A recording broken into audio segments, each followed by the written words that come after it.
Alam niyo naman, napakalaki talaga ng solar system natin. Kailangan natin ng napakaraming oras para makapaglakbay gamit lang ang simpleng rocket engine. Pero may isang lumang imbensyon na naisip mahigit kalahating siglo na ang nakalipas. Dahil sa technologyam ito, mababawasan ang tagal ng biyahe. Ito ay isang nuclear na makina. Tingnan natin kung anong itsura ng paglipad sa Mars gamit simpleng chemical na makina. Hihiwalay tayo sa daigdig at pupunta sa orbit na malapit dito. Pagkatapos, pinaandar natin ang makina at aalis tayo palayo sa araw. Ang kakaibang bagong hugis elliptical na landas na tinatahak natin papuntang Mars sa loob ng 8 buwan ay tinatawag na Hohmann transfer. Isa ito sa epektibong paraan ng paglalakbay sa kalawakan, kaunti lang ang gasolina at maximum ang kargamento. Kailangan ng mga astronaut ng pagkain, tubig at hangin. Sa matagal na paglalakbay, naaapektuhan sila ng kosmikong radyasyon at idagdag pa rito ang pabalik na biyahe. Noong unang bahagi ng dekada, 6 na po ang NASA at ang Konseho para sa Nuclear Energy ay nag-isip ng sistema ng Nuclear Thermal Propulsion o NTP system. Ang mga siyentipiko ay nagsagawa ng ilang matagumpay na pagsubok ng mga nuclear thermal engine kaya napatunayan nilang gumagana ang mga ito. Sabi ng ikatlong batas ni Newton, may pantay at kabaliktarang puwersa. Dahil dito nakakamit ng rocket ang bilis sa direksyong kabaliktaran ng paglabas ng gas.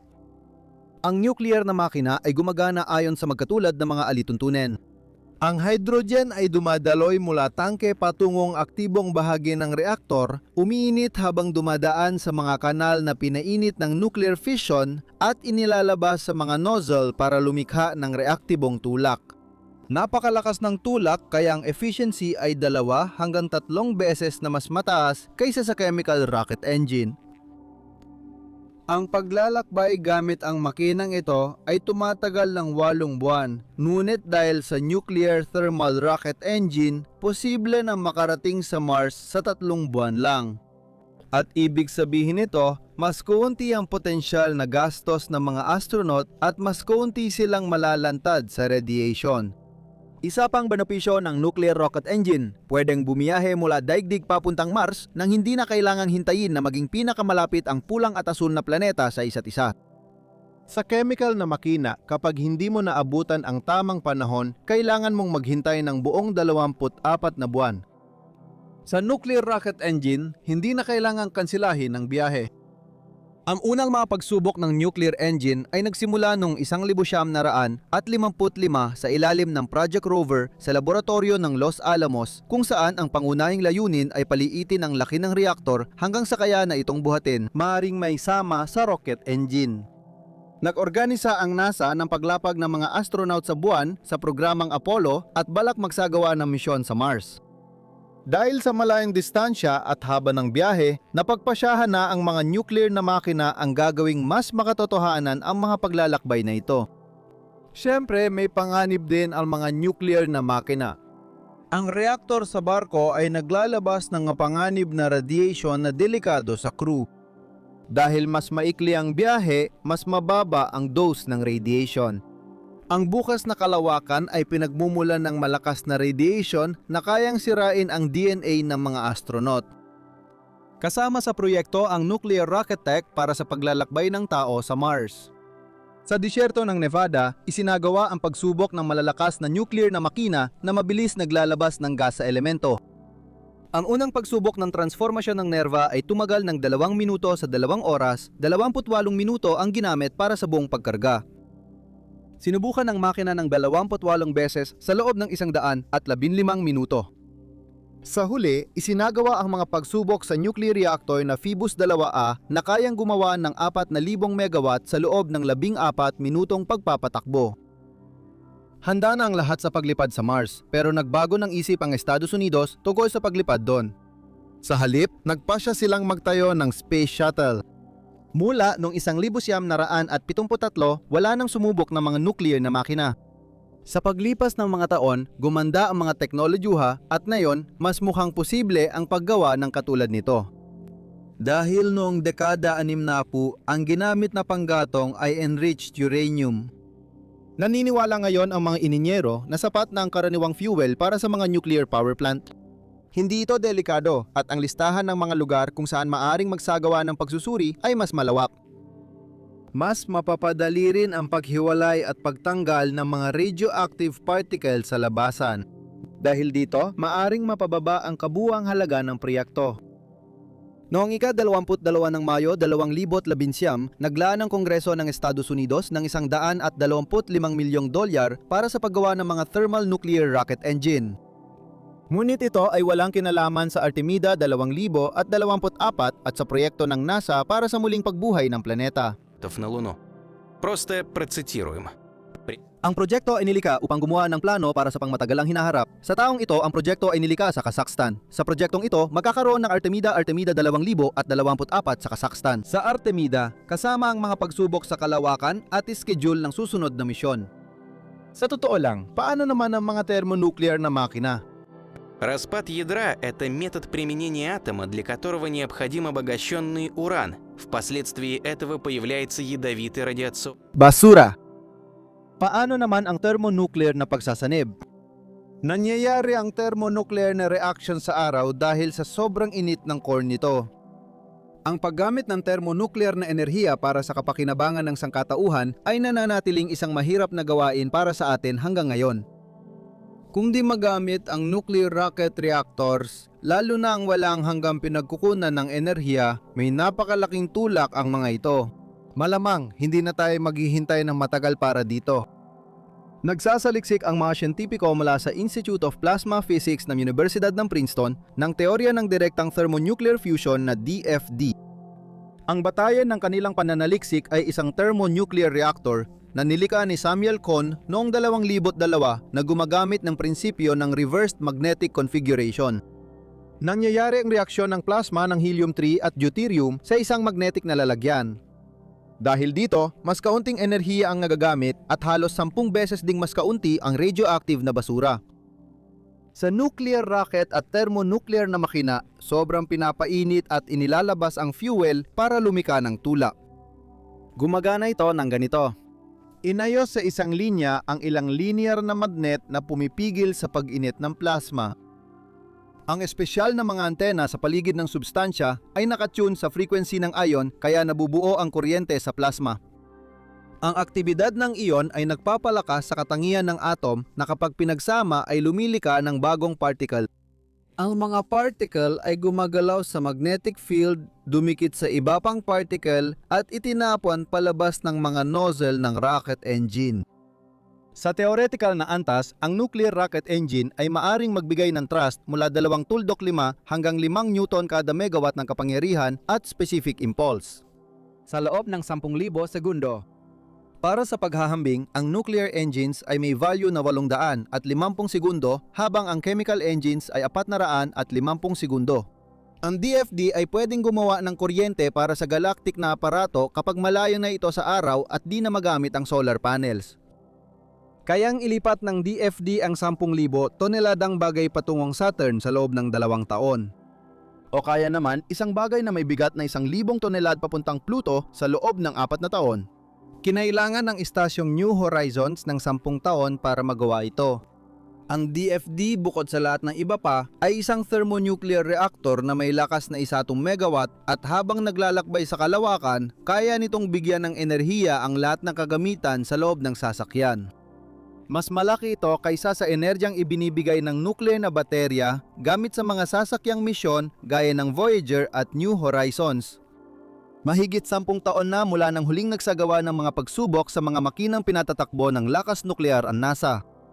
Naniniwala kami na sa mga susunod na taon, makakakita tayo ng bagong disenyo at pagsubok ng mga sistemang gawa sa teknolohiyang ito. Nakaka-inspire para sa akin na dahil sa teknolohiyang ito, mas malaki ang tsansang makarating tayo sa ibang planeta. Magkano kaya ang budget para maging unang space tourist sa Mars? $.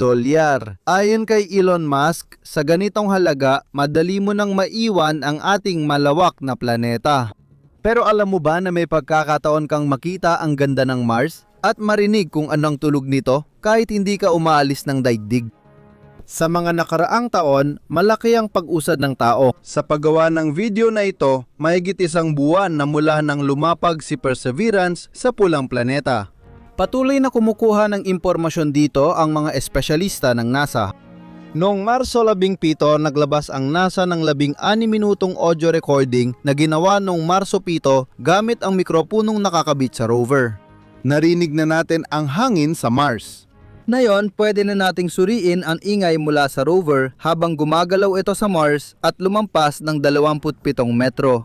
Nakakatuwang pakinggan ito dahil bukod sa ingay ng gulong ng Mars rover, narinig din ang kakaibang tunog ng pagkatok at pagtama.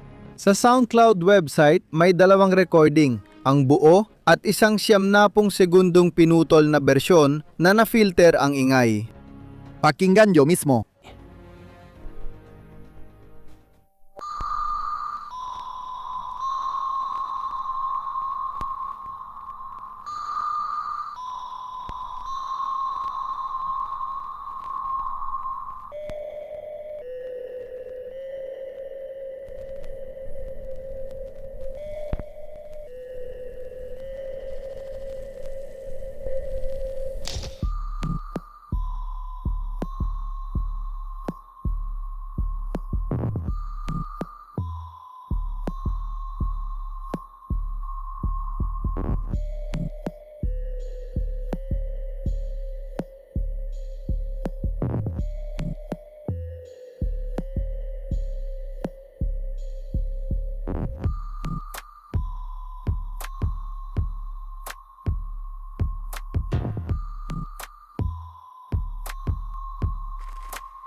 Ano ang pumapasok sa isip nyo kapag naririnig ang mga tunog na to? Naririnig natin dito kung paano nagsisimulang umandar ang rover kasunod ang tunog ng bakal na kumakatok.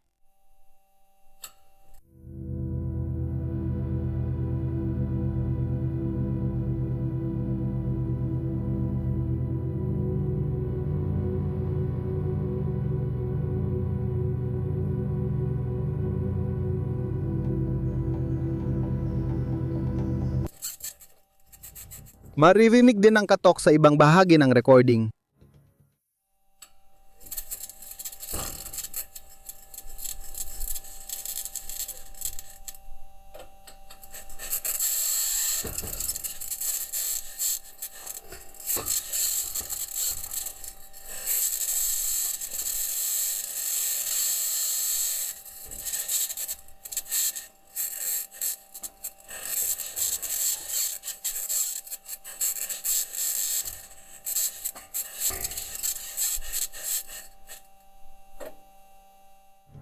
Sa ilang bahagi, maririnig ang malakas na ingay.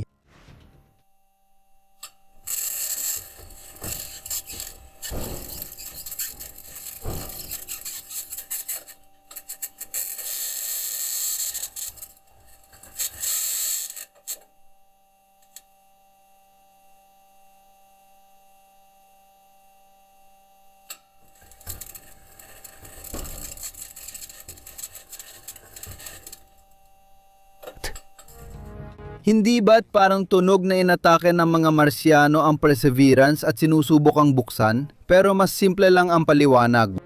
Maraming tao, pag nakita ang larawan ng Mars rover, di nila alam na metal ang gulong nito. Kapag dumaan ka sa mga bato, gamit ang mga ito, sobrang ingay. Nakomento si Fandi Ferma, Senior Engineer ng NASA sa Southern California at driver ng Perseverance. Bakit mahalaga sa atin ang mga recording ng Perseverance? Ang Perseverance ang unang rover na matagumpay na nakapag-record at nakapagpadala ng mga tunog mula sa Mars dahil nabigo ang mga naunang pagtatangka. May mga mikropono na inilagay sa Mars Polar Lander ngunit bumagsak ito nung naglanding sa ibabaw ng Mars. Kahit matagumpay ang paglapag sa Istasyong Phoenix, hindi pa rin ito nakapag-record dahil sa elektronikang problema. Pero hindi pa dyan natatapos. Nakuhanan din ng mga kamera ng rover ang totoong buhawi ng alikabok sa Mars na tinatawag ding mga ipu-ipong alikabok.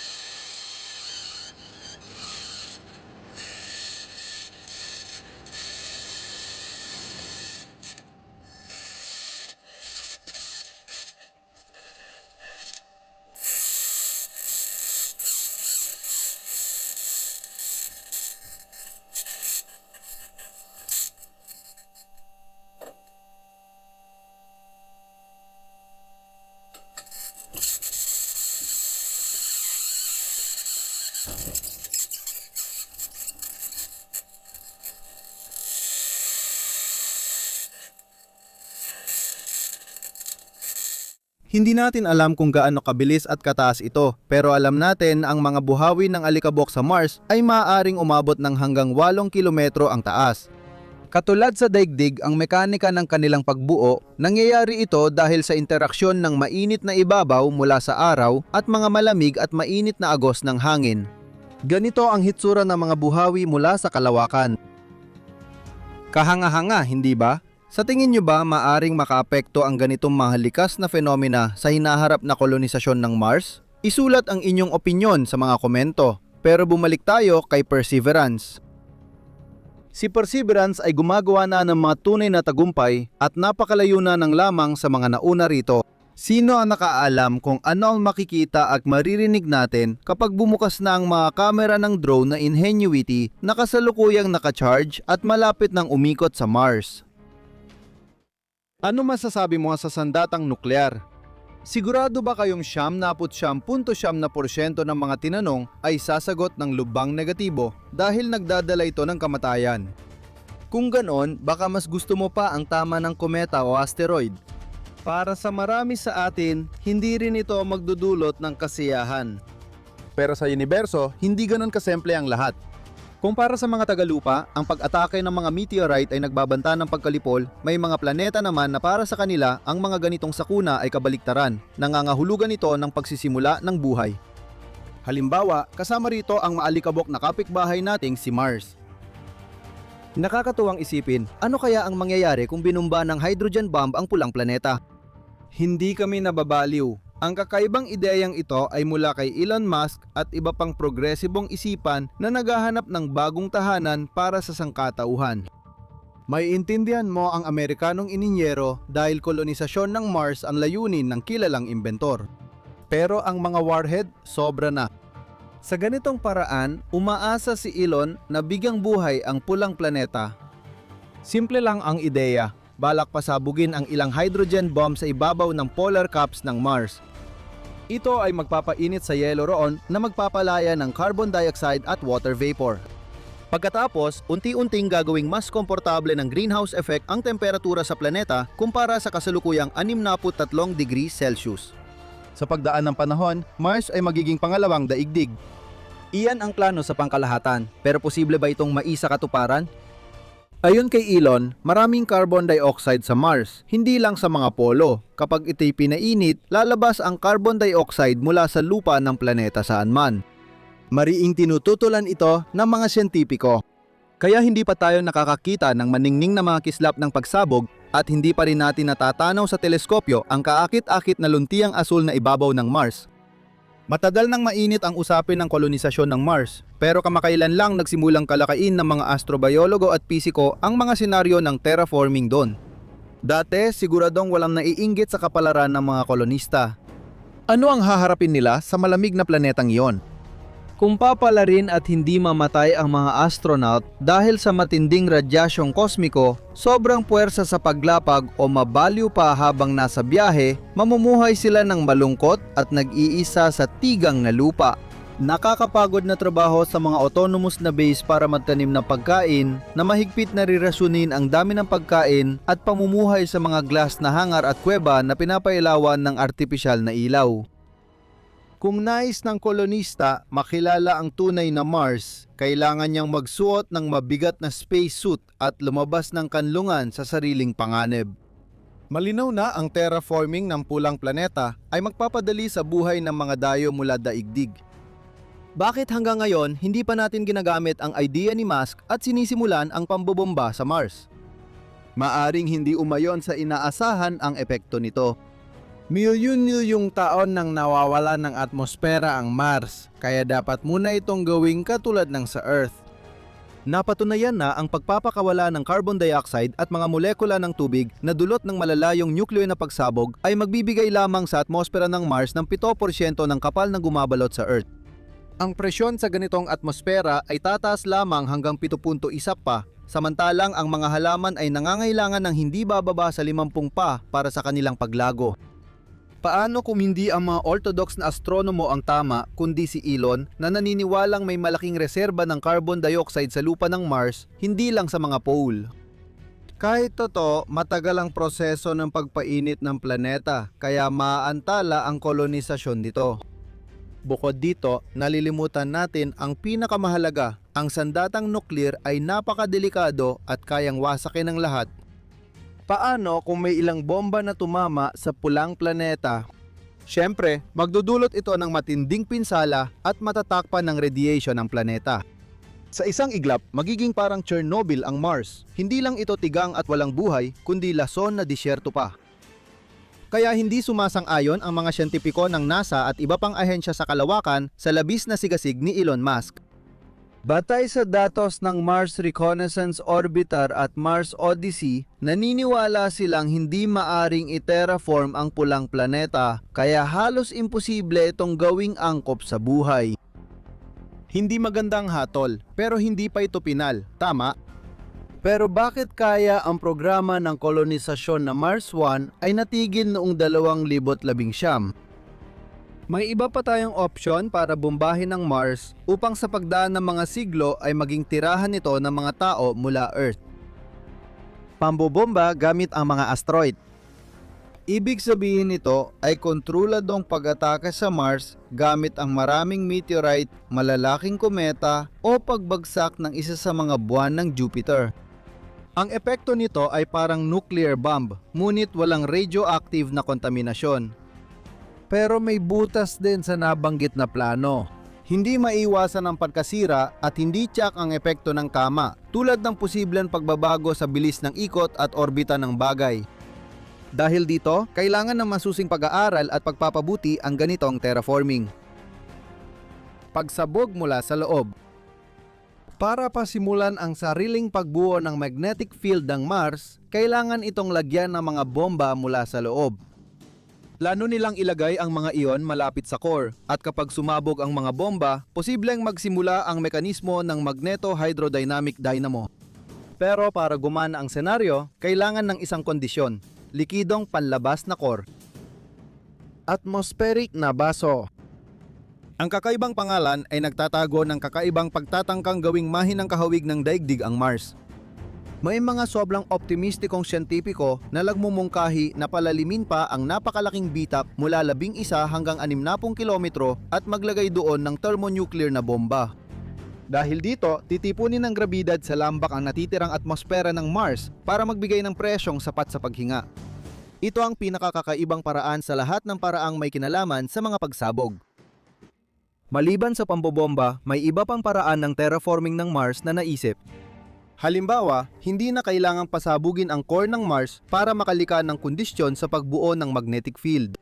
Sapat na ang maglagay ng tuloy-tuloy na superconducting cable sa Ecuador at ikonekta ito sa malakas na pinagkukunan ng enerhiya. O kaya naman, maglagay ng magnetic shield sa Lagrange point na magtatakip sa pulang planeta mula sa araw at tutulong sa natural na pagbabalik ng atmosfera nito na tinatangay ng solar wind. Pero ang pinakamalikhaing paraan ng paggawa ng tiraang lugar ay ang pagtatayo ng serye ng mga industrial na pabrika sa ibabaw nito na magdudulot ng greenhouse effect at magsisimula ng proseso ng terraforming. Pero posible kaya kahit ang ilang bahagi ng mga nabanggit na ambisyosong plano? Sa ngayon, mga palaisipang eksperimento lang ito, masyadong magastos at malakas sa enerhiya para maging realidad. Maaring magkamali ang mga siyentipiko at balang araw ay kasing ganda rin ng daigdig ang Mars. Nangganganib na yon ang mga kolonisador habang iniiwan nila ang kanilang planeta at bumibili ng one-way ticket. Tinuturing ng sangkatauhan ang Mars bilang pinakaangkop na planeta para sa kolonisasyon. Pero kailangan nilang tumira sa espesyal na module o ilalim ng lupa ng Mars. Ang pinakamabuting resulta ay isang planetang maaari ng tirhan na may komportableng temperatura at atmosfera. Kahit na nasa habitable zone ang Mars, malamig ito, radioactive at hindi angkop para sa pamumuhay ng tao. Unti-unting nawawala ang atmosfera ng Mars dahil sa mahina nitong gravity. Ang greenhouse effect nito ay napakaliit kaya halos wala itong epekto sa average na temperatura sa planeta. Pero may mga paraan ba ang sangkatauhan na maaring gamitin para mabago ito? Ang pinaka-practical na opsyon ay ang pagpapasabog ng ilang megaton na nuclear bomb sa Mars. Libu-libong tonaladang alikabok na maiangat sa hangin ay lilian na makakapal na ulap na magbabalik ng napakaraming init ng araw pabalik sa planeta. Sasabihin mo na magiging radioactive ang ibabaw ng planeta dahil dito. Pero mataas na rin naman ang antas ng ionizing radiation mula sa araw sa Mars, hindi ba? Gayunpaman, malulutas ang pinakaimportanteng issue, ang temperatura sa ibabaw. Ang halaga ng mga aparato at module na hindi na kailangang protektahan laban sa lamig ay bababa ng maraming beses. Ang ulap ng alikabok ay pipigil sa maraming photon ng araw na nasa gamma radiation frequency. Ang kaiba ng natitirang radyasyon mula sa mga pagsabog at ng radyasyon mula sa araw ay natuloy-tuloy ang enerhiya ng araw, hindi gaya ng mga pagsabog. Ang antas ng radioactive na paglabas ay bababa ng eksponensyal. Halimbawa, kung 1 oras matapos ang pagsabog ay ituturing na 100% ang antas ng ionizing radiation, pagkatapos ng 7 oras ay magiging 10% na lang ito, at pagkatapos ng 70 oras ay 1% na lang. At pagkatapos ng 700 oras, magiging 0.1% na lang. Pero ano pa ang dapat pag-aralan? Siguro mas okay nang tingnan na lang, tama? Ito ang Mars sa Cosmic Simulator na Universe Sandbox 2. Dahil di pa kaya ng laro ang nuclear explosion sa ibabaw, nag-spawn lang ako ng 2 asteroid malapit at inprograma silang sumabog. Para sa tamang simulation, inilagay ko ang Mars sa tamang distansya mula sa araw para dito mawala ng temperatura at ginawa kong nakapirmi ang 2 bagay para maging patas ang eksperimento. Susukatin natin ang lakas ng nuclear pagsabog gamit ang scale na ang isang unit ay katumbas ng lakas ng Hiroshima bomb. Ang pinakamalakas na bomba ngayon ay ang SAR bomba na katumbas ng halos 10,000 Hiroshima. Gagawin natin ang eksperimento gamit ang iba't ibang lakas ng pagsabog. Una, pasasabugin natin sa pulang planeta ang 5 bagay na may lakas na 100,000 Hiroshima bawat isa, 10 beses lakas ng pinakamalakas na bomba sa daigdig. Ang pangalawa ay tig 200,000, ang pangatlo tig 500,000, tapos pasasabugin na parang 10 milyon Hiroshima na bomba. Astig yun, lahat ng pagsabog ay gagawin sa ekwador ng planeta. Mga subtitle.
Tulad ng nakikita ninyo, halos wala itong naging epekto.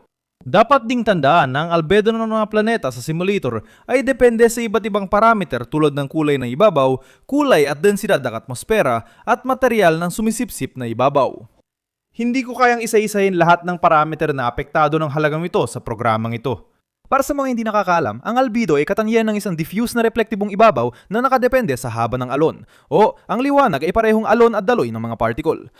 Oo, ang liwanag ay, kapag may nagtanong kung bakit ka may salamin sa paglangoy, sagutin mo, kasi ang liwanag ay isang alon. Tinatawag itong corpuscular alon dualismo. Ganito yon, may albedo pero sa kasamang palad dahil wala namang ganong parameter sa katangian ng planeta gaya ng alikabok na naiangat mula sa ibabaw, hindi ito kayang isaalang-alang ng ating simulator syempre. Pero kaya naman itong isaalang-alang ang iba't ibang pagsipsip ng enerhiya saan yung kayang mapanatili ng gravitational field ng Mars. Tulad na nakita natin, umabot ang temperatura ng planeta sa 1,200 degrees Celsius. Yun lang ang nakita ko. Sa mismong pagsabog sa epicenter, mas mataas ang temperatura pero dahil saglit lang ito, hindi na namin isinama sa bilang. Pero ba't hindi ganun ka-interesante ang video kung walang matitinding eksena, tama ba? Pinaandar ko ang nuclear bomb na ilang order ng magnitude na mas malakas kaysa sa anumang mayroon ang daigdig. Sa simulator ng pagsabog, pwedeng iset ang auto-calculate ng lakas ng pagsabog. Sa pagkakaintindi ko, kinukuha lang niya ang masa at kinukuwenta ang enerhiya ng pagsabog gamit ang formula. Katumbas ng MC2, ibig sabihin, ang enerhiya ay katumbas ng bilis ng liwanag na pinarami sa kanyang sarili tapos imumultiply sa masa. Kumuha tayo ng isang bagay na talagang malaki para makakuha tayo ng magagandang resulta. Halimbawa, isang bagay na kasing laki ng Europa, isang bagay sa kalawakan.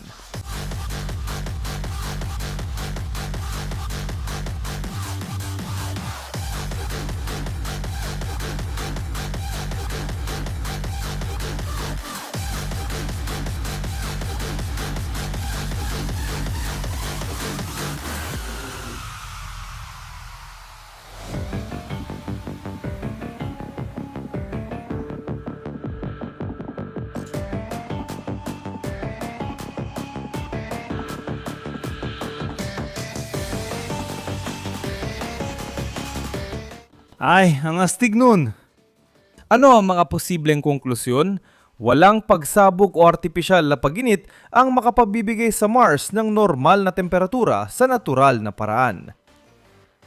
Ang pinakamurang paraan at pinakaposibleng magawa ng sangkatauhan sa ngayon ay ang maghukay ng malalalim na minahan sa ilalim ng lupa, mas malapit sa core ng planeta dahil mas mainit doon, walang radyasyon at pwedeng gumawa ng saradong ekosistema doon.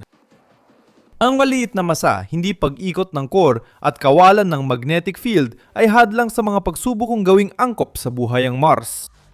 Pero ito ay isang simulation lamang. Malalaman lang natin ang mangyayari kapag sinubukan natin ito sa totoong buhay. Sa totoo lang, kayang-kaya na ng sangkatauhan ng maraming proyekto na kasing laki ng paglalagay ng planetaryong focusing lens sa Lagrange point, terraforming ng Mars, mga misyon na may tao papunta roon at iba pa. Pero dahil ang sangkatauhan ay hiwa-hiwalay pa rin at abala sa kanilang mga bansa, iniisip lang ang sariling bulsa, ipinaglalaban ang interes ng kanilang gobyerno at iba pang maliliit na bagay, hindi talaga ito makapamuhay ng may pagkakaisa at hindi mararating ang mga ganitong tagumpay. Dapat sana tayong kumuha ng halimbawa mula sa kalikasan. Nagkakaisa at natutulungan ng mga selula at organo ng katawan para sa kapakanan ng individual. Kung magtagumpay tayo na lumikha ng ganitong planetaryong organismo mula sa mga tao, ito ang pinakamalaking hakbang sa kasaysayan ng sangkatauhan. Dahil sa kawalan ng mga hindi katulad natin sa labas ng ating planeta, hinaharap ng mga tao ang mga naiba sa kanila at naiba sa lahat sa loob ng kanilang sariling sibilisasyon, bansa, bayan, lahi at iba pa. Para sa bagong kosmikong karera at pagsakop sa kalawakan, talagang kailangan natin ng pananalakay ng mga alien. Siguro mas mabuting talakayin na lang ito sa ibang video. Sana nagustuhan ninyo ang format na ito. Medyo naiba ito sa eksperimento na ginawa namin ni Alexander Hablo noon at dapat ay mas pamilyar ito sa inyo. May mga nakita rin kaming mga nagulat na komento sa ilalim ng video tungkol sa kung bakit parang kakaiba ang boses ni Hablo na siya namang labis na ikinagulat namin. Malinaw naman na ibang tao ang may-ari ng ibang boses. Yon lang. Salamat sa panonood. Huwag kalimutang mag-like at mag-subscribe sa channel.